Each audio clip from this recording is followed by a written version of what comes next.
to the wild as a space beyond human self-making, right? Everything that, I mean, even these terms, right? We've had a lot of discomfort around the terms. Do we say nature, natural, the wild?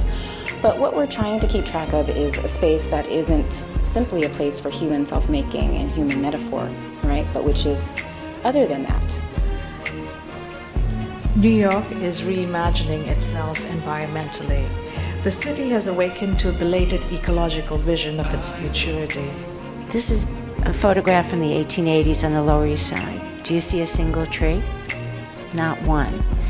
And in the summers, it would get so hot. There was no air conditioning, there was no electricity, and the childhood mortality rate, children under the age of 5, was sky high. While we're thinking about our own abilities to adapt to a changing environment, we do well to look at birds, which have been adapting incredibly well to a changing world for a very long time. If we release an animal that we knew wasn't going to make it, and a bird that was only partially flighted or grounded that can't chase after its prey, it's going to be dead in a week. It's going to starve to death. This is the Flight 5587 site on one end, and this is the Tribute Park on the other. That really frames the island of the Rockaways. And it has its own very distinctive ecology. But does anybody know how many different kinds of birds you can find in New York City? Water has become prominent in the city's development. And New York Medical College approached the New York State Legislature and said, you have got to allow the Parks Department to plant street trees, because at that point, parks only planted trees in parks. In Central Park alone, 280 species have been seen. It is an era of fluid urbanism. They were born in the wild. They absolutely prefer to be in the wild. They're animals that will refuse to eat. They're animals that will mutilate themselves.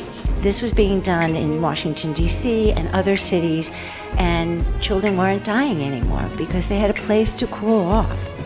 Throughout the 5 boroughs, you're looking at about 350 species of birds, give or take. In tension with earlier concepts of the city that sought to tame, cultivate, and bury nature under macadam within the sanitary modern city.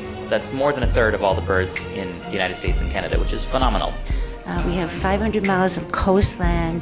It's worth keeping in mind what an altered landscape we live in. And then there are the roots. This is a tree that was toppled in Hurricane Sandy a year ago. The community who've been there for 2 generations, 3 generations, really felt that this was a fight against nature.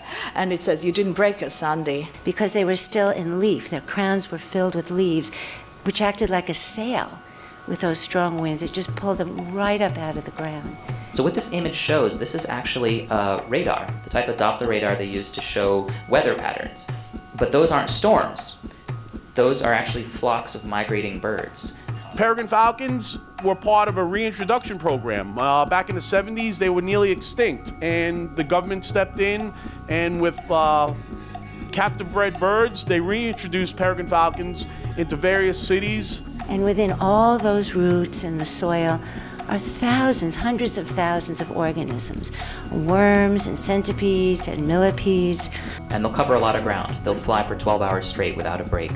The emerging ecologically conscious city struggles to dialogue with nature. This city is unusual. It's actually a very green city.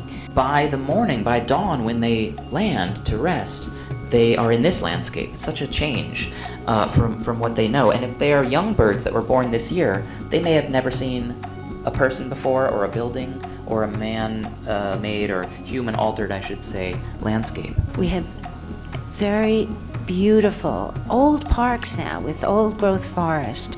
The dunes are fascinating because these are artificially created dunes.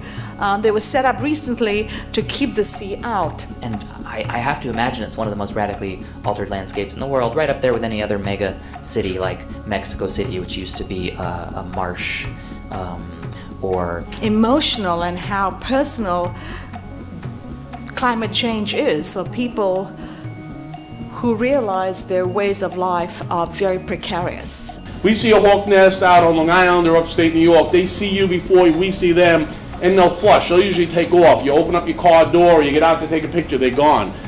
around here, obviously right across the street, you can walk under any red-tailed hawk around here, and they're on a lamppost 8 feet tall. They're 3 feet above your head, and they're not going to take off. New York City Audubon monitors the lights near ground zero, and we have people with binoculars watching. And if a big flock comes in, because there's birds passing through all night, and it's for several weeks, then we actually have the power to request that those lights be shut down.